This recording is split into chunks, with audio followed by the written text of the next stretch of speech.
எல்லாருக்கும் வணக்கம். வருகிற பிப்ரவரி 15ஆம் தேதி மகா சிவராத்திரி ஈஷாவில் ஒரு கோலாகலமாக கொண்டாடப்பட இருக்கிறது. இதை பொதுமக்களுக்கு தெரிவிக்கிற விதமாக மற்றும் ஆதியோகியை நேரில் தரிசனம் செய்ய முடியாத மக்களுக்கு அந்த வாய்ப்பை ஏற்படுத்துகிற விதமாக இந்த ஆதியோகி ரத யாத்திரை நடைபெற்று வருகிறது. இந்த ஆதியோகி ரத யாத்திரை தமிழகத்தில் 4 திசைகளிலும் பயணிக்கிற விதமாக இருக்குது. இதை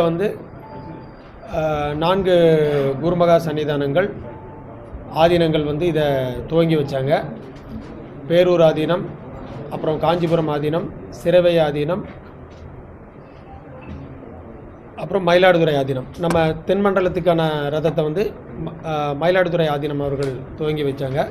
இது டிசம்பர் 23ஆம் தேதி ஆரம்பித்து தென்மண்டலம் தென் மாவட்டங்களில் பயணித்து வருது.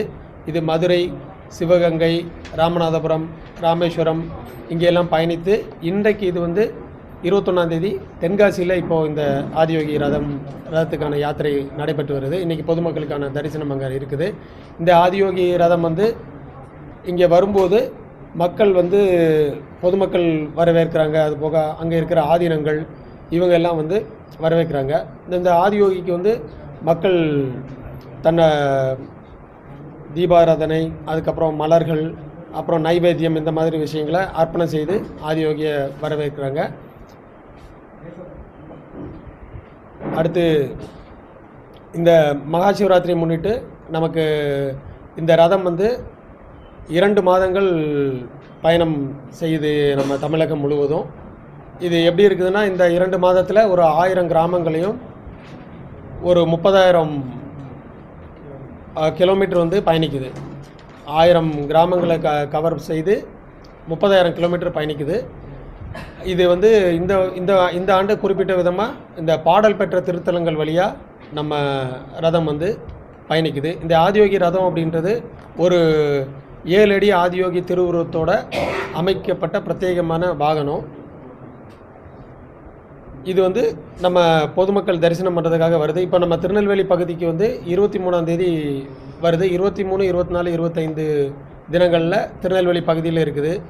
இது பேட்டை, கேடிசி நகர், ராஜவல்லிபுரம் இந்த மாதிரி குறிப்பிட்ட எல்லா ஏரியாவும் கவர் பண்ணுது. அது இல்லாமல் கிராமங்கள் மானூர், ஆலகையபாண்டிபுரம், பனவழி சத்திரம், கயத்தாறு, அப்புறம் வள்ளியூர், செட்டிகுளம் இங்கே எல்லாமே பயணம் செய்து நாகர்கோவில் போகுது. நாகர்கோவிலிருந்து அதுக்கப்புறம் அப்படியே தூத்துக்குடி சென்றடையுது இந்த ஆதியோகி ரதம். இந்த மகா சிவராத்திரியை முன்னிட்டு சிவ யாத்திரை நடைபெறுறது வழக்கம். இந்த சிவ யாத்திரை என்னென்னா, இங்கேருந்து மக்கள் பாத யாத்திரையாக போய் அங்கே போய் வெள்ளையங்கிரி மலையில் ஏறுறதான் நம்ம சிவ யாத்திரைன்னு சொல்கிறோம். இது இந்த ஆண்டு சிவ யாத்திரை வர 24ஆம் தேதி நம்ம நாகர்கோவில் சுசீந்திரத்துலேருந்து ஆரம்பிக்குது. அங்கேருந்து ஆரம்பித்து 20 நாட்கள் பயணம் செய்து 13ஆம் தேதி வெள்ளையங்கிரி மலையோட சென்றடைந்து அங்கே இருந்து அவங்க யாத்திரையை நிறைவு செய்கிறாங்க. இதே மாதிரி சிவ யாத்திரை கர்நாடகாவில் இருந்தும் தெலுங்கானாவில் இருந்தும் நம்ம தமிழகம் முழுவதும் இருந்து வராங்க. இது இல்லாமல் அவங்க போகும்போது ஆதியோகி திருவுருவம் ஏந்திய ரதத்தை கூடவே எடுத்துகிட்டு போகிறாங்க. இது இல்லாமல் 63 நாயன்மார்களை சிறப்பிக்கிற விதமாக அவங்க திருவுருவம் தாங்கிய ரதமும் கோவை ஆதியோகி வளாகத்துக்கு சிவராத்திரியை முன்னிட்டு வந்தடைய இருக்கிறது. இல்லை, இப்போ இது மெயினாக நம்ம இந்த ரதத்தோட நோக்கம் என்னென்னா, யாரெல்லாம் ஆதியோகியை நேரில் அங்கே தரிசிக்க முடியலையோ அவங்களுக்கு தரிசனம் கொடுக்குற விதமாக இது இருக்குது இந்த ரதம்.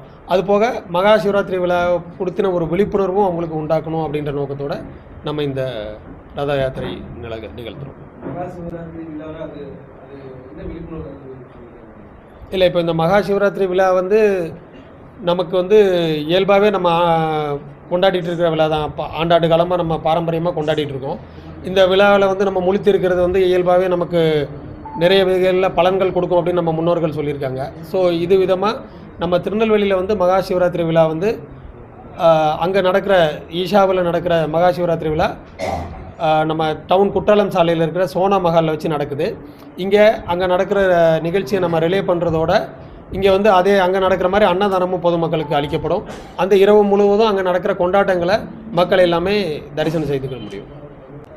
திருநெல்வேலியில் ஜனவரி 23 பழையப்பேட்டை, நெல்லைப்பர் கோவில், ராமையன்பட்டி, மானூர், உக்ரங்கோட்டை, அழகியபாண்டிபுரம், குப்னாபுரம் இந்த ஏரியாவில் திருநெல்வேலியில் 23 24 தேவர்குளம், மன்னிக்கோணந்தல், பனவடலி சத்திரம், மூவிருந்தவாளி, கயத்தாறு, தாளைத்து சங்கர் நகர். அன்னைக்கு ஜெயேந்திரா ஸ்கூலில் நைட் அங்கே இருக்குது.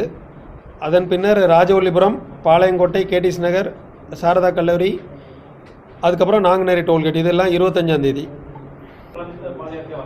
சிவனடியார்கள் பொதுமக்களும் கலந்துக்கலாம் இதில். ஆமாம், இது ஆக்சுவலி இந்த சிவனடியார்கள் வந்து அவங்க 40 நாள் விரதம் இருந்து மாலை போட்டு வராங்க. அவங்க கூட யாருனாலும் கலந்துக்க முடியும். இது வந்து 15, 13 நாள், 11 நாள், 7 நாள், கடைசி 3 நாள் அந்த மாதிரி கலந்துக்கிறவங்களும் இருக்கிறாங்க. இங்கேருந்து ஆரம்பிக்கும் போது ஒரு 20 பேர் அந்த மாதிரி ஆரம்பித்தாங்கன்னா அங்கே போய் சென்றடையும் போது ஒரு 150 பேருக்கு மேலே அதில் இருப்பாங்க. பாத யாத்திரையாக வந்தாங்கன்னா அதுக்கு பதிவு பண்ணிவிட்டு கட்டாயமாக அவங்களையும் அனுமதி கொடுத்துருவோம். அவங்க பாத யாத்திரை நம்ம கூட வரணும்.